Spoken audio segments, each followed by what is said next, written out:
What's up, family? Tonight we got a special guest, a well-rounded, solid individual. The internet knows him as Gucci Roo. The streets known as Iceberg, man. Welcome to Networking Streets. How you living? How you feeling? Man, I'm good, bro. Appreciate the pull-up, man. For sure, man. How everything been going, man?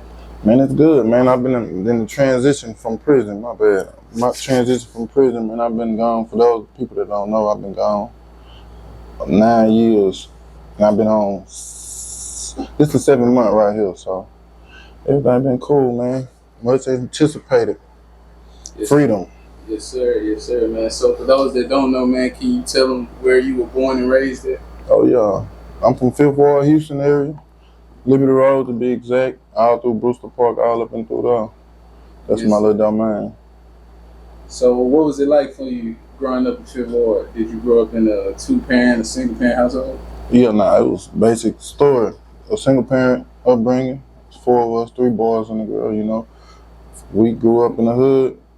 And, you know, it's a typical thing. You know, everybody shit. We know we poor and fucked up, but we don't know it because it's all around us, you know what I'm saying? So it wasn't hard to that extent. Well, nigga felt fucked up, but we was all, you know, sleeping in the same bed type shit, all that old shit. Growing up in the hood, from Jensen Head Start to Langston Elementary to E.L. Smith, from Phyllis Wheatley, all the way to PV.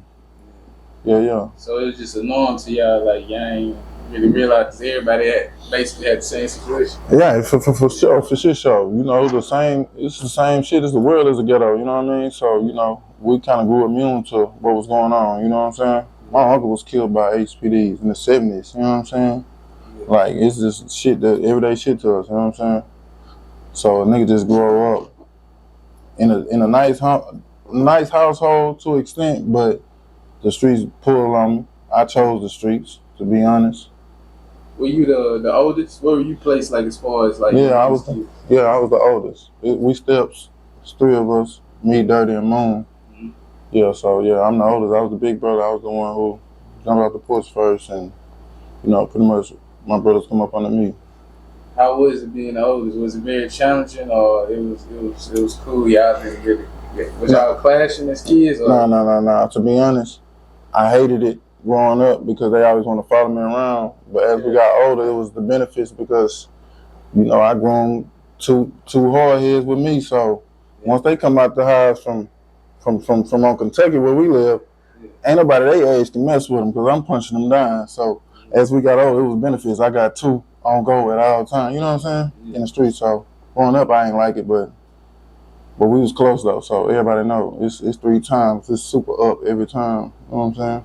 What was significant about Kentucky, like Frenchtown? What was significant about that area? You know what's crazy is just some history in 5th Ward because, you know, I went to Phyllis Wheatley. I played basketball. So Coach Carr dropped me off on Kentucky, and he was like, "Son, you stay in Frenchtown." I'm like, "Yeah." He said, "Back in my day, you couldn't stay over here.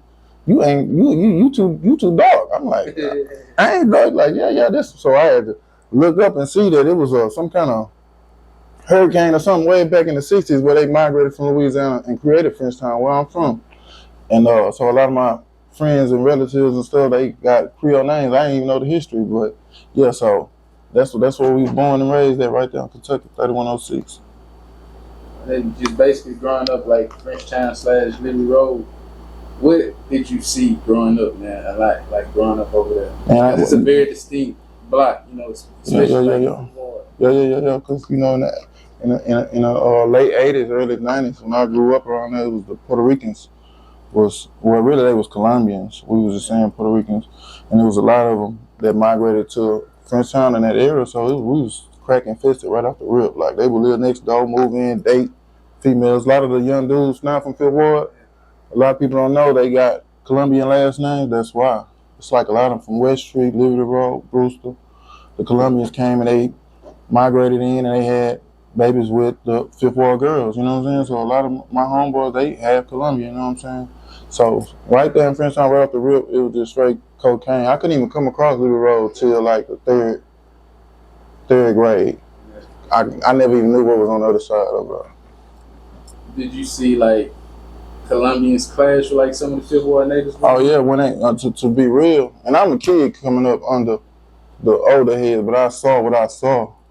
They came in and kind of devoted a little bit because, you know, they was a little bit more advanced, but from my sight, because they came with the ticks and the big guns and all that, while the dudes I looked to who had little 38s and 9s and all that. And so, but they came in front of the work and putting people on or whatever. So at first I feel like they did, but in the end, the Fifth Ward boys ran them on, got them on, and so that's how that went. From my point of view, from what I saw as a young dude growing up, late 80s, early 90s. Most definitely, man. What was Mama like, man? Mama Ruth like? Yeah, everybody knows about Mama Ruth. She hell.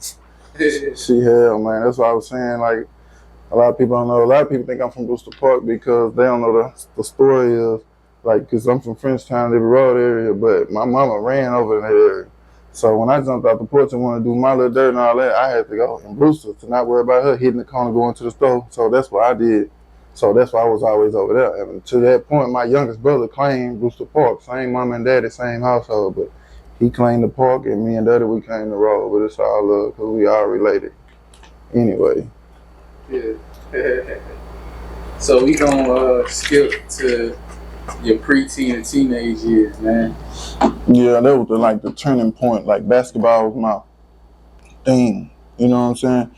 My two brothers, they dropped out of school. I went to school because I wanted to. I had hoop dreams. I felt like I was going, you know what I'm saying? So I made it all the way through that. But my brothers, they was already in the streets doing whatever they was doing, you know what I'm saying? Hustling and everything. And I hustled, but I balanced that shit with school.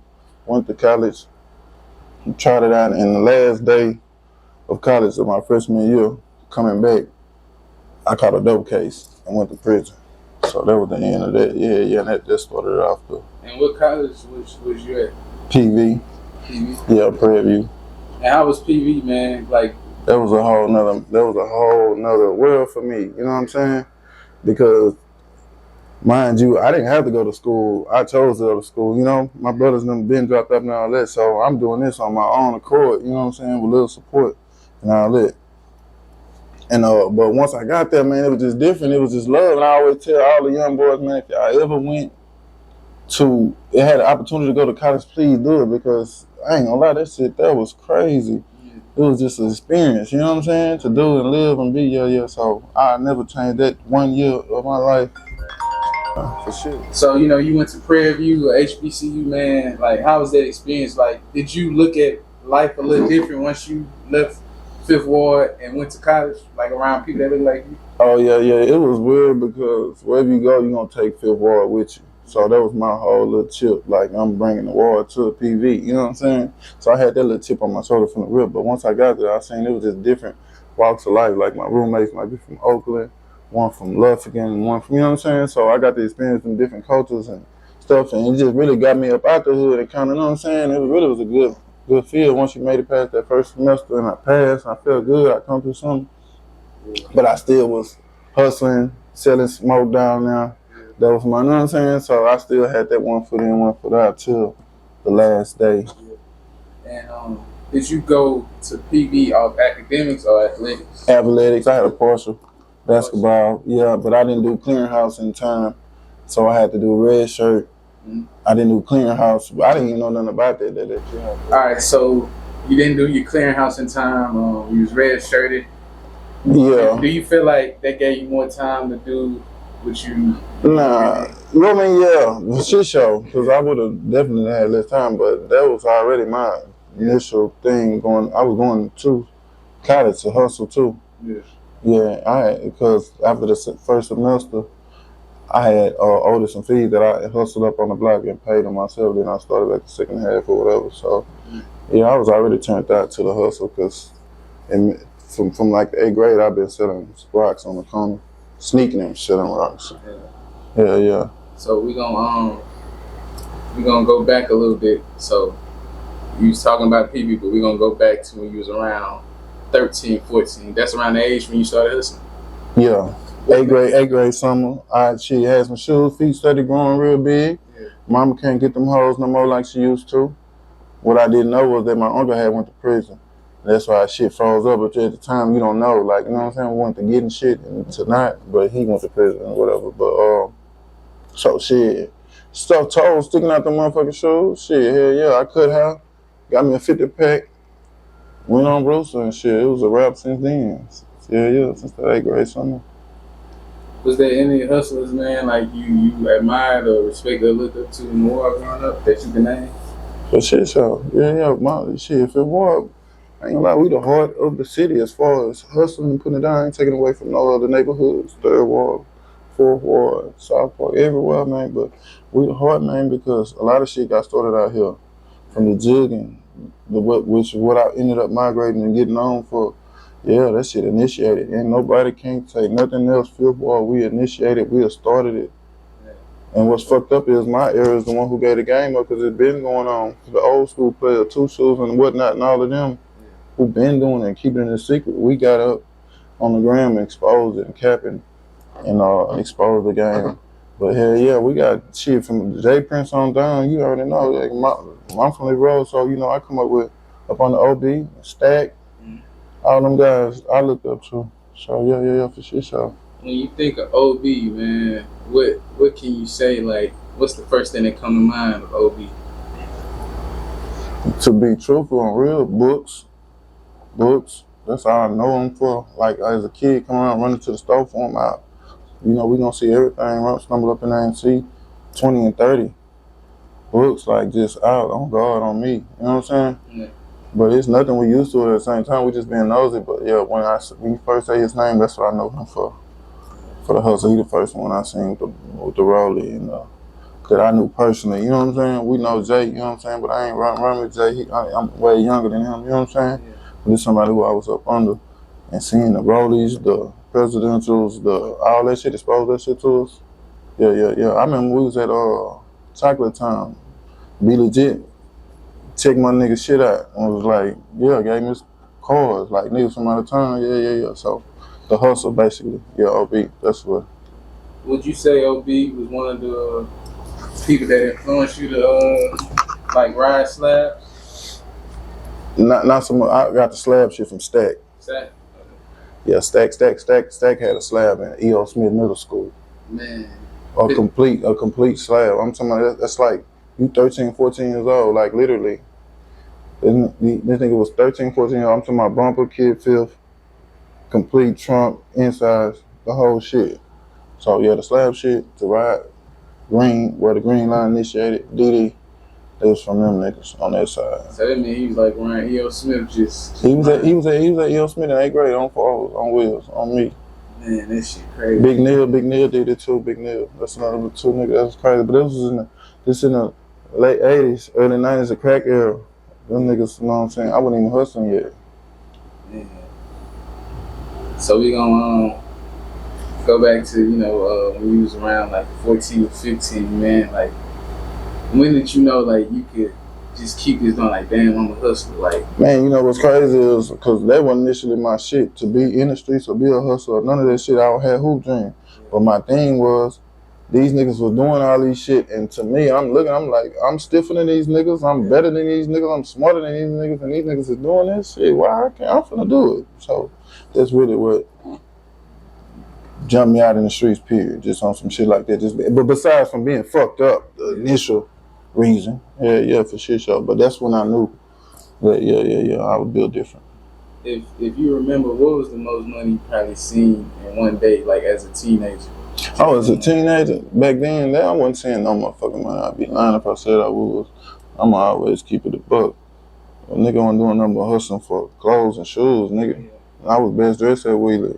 Me, Willie Davenport, Nino, and Tyrus, yeah, they call us the Four Horsemen. We polo down every day, you feel me? Yeah. So, but that was our whole kick. So you hustled to like keep your head above water, basically. On me, yeah. I ain't had the mental you gonna go in on, you know what I'm saying? Yeah. So we're gonna talk about basketball a little more, man. Like, what would you consider yourself like the best like athlete around your age in the hood at the time? Man, hell no, I'd be lying. I know I was good, and I was a late bloomer, and I was in the streets. But man, I was with some bad boys. Jermaine Lewis, done for Shemaine Bennett, rest in peace. Yeah, I was some bad boys and on different teams, so I was in the area with some bad boys. Yeah, Rashard Lewis my age. Yeah, he went straight to the league. A lot of played against a lot of niggas, you know what I'm saying? I was talking about like as far as like in the Fifth Ward period. Like around like your age group. In my age group, yeah, nah, it still was. Yeah, J. Lou, he was hard. That nigga was dumb hard. He was the man. J. Lou, that's my age or older. You had Tyrus, you had some athletic motherfuckers though. You know what I'm saying? Then you got Carl Crawford. Ain't nobody more athletic than Carl Crawford. Period. I don't know nobody that was a blue star player in all four sports. You know what I'm saying? So hands down, he's the most athletic nigga out of Fifth Ward out of Houston. Period. You know what I'm saying? Yeah. So, he was a couple years younger than me though. So when you was at Wheatley, man, how was it at Wheatley? Like just the culture.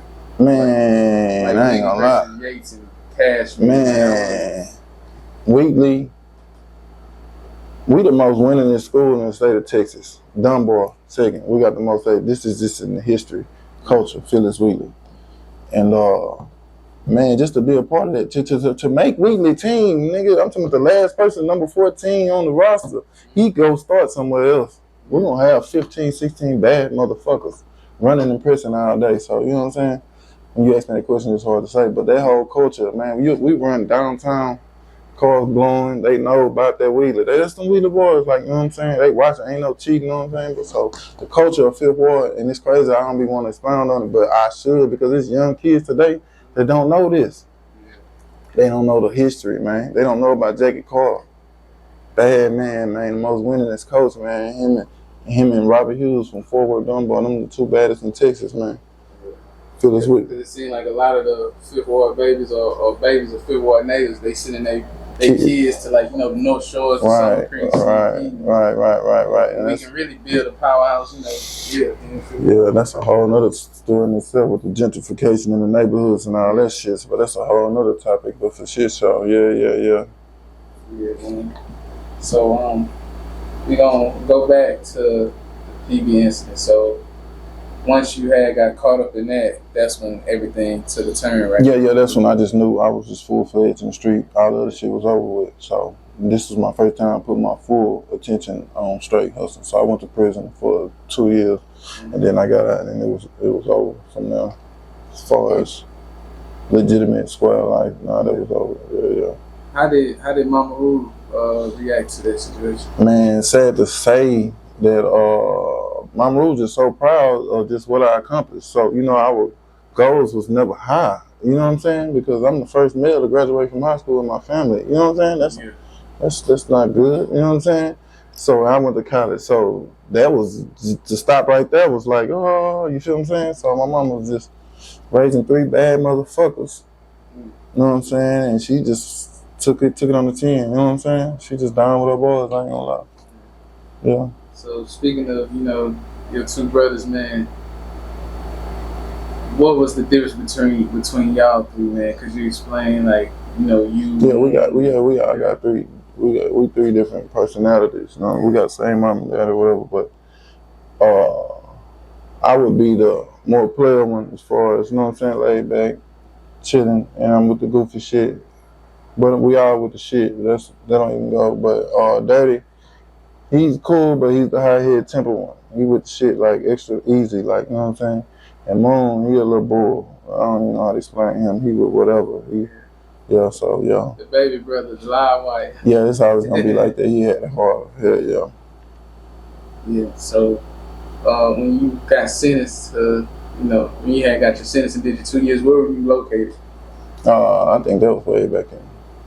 I ain't had nothing but 2, so I went to transit units and then like what was that like? What was that transit unit in I think I was at Holiday. Hey, yeah, there wasn't nothing to do, so you know, I ain't doing 11 months, but I'd have been like 4 or 5 times, like 3 more times. When you first got arrested, like in PB, was that your first time? No, I actually didn't get arrested PB. I came home, unpacked. Come home? Yeah, I came home, unpacked the same day, got in the car, drinking syrup, popping pills and shit, getting high, smoking, and I got dog. Just on some fluke shit, lazy shit, high shit, lame shit. Yeah. Was that your first time getting arrested? Yeah, it was my first ever incarceration. You know what I'm saying? Hell yeah. And what was I actually had offers for 10 years deferred probation, but I turned it down and just took 2 years. I was like, I'm not finna play these kind of games. So my mom was in court and they actually was fucked up about it because they wanted me to go back to school and play ball or whatever the fuck. But so when I ain't come out and sign the paper, they was, I'm like, I'll do like 8 more months. I'm gonna get up out of here. So that's what I did. What was going through your mind like when you first, went to jail? Like, man, and to be honest with you, when you from the streets and you around here, you really be built for that shit as far as you already know what come with it. And like we ain't dodging it, we ain't scared, we ain't trying to go, but you know what I'm saying? It's like a badge of honor as a young nigga. That shit ain't, you know what I'm saying? Sad to say, but yeah, so we ain't give a fuck, you know what I'm saying? So it was no nervous shit.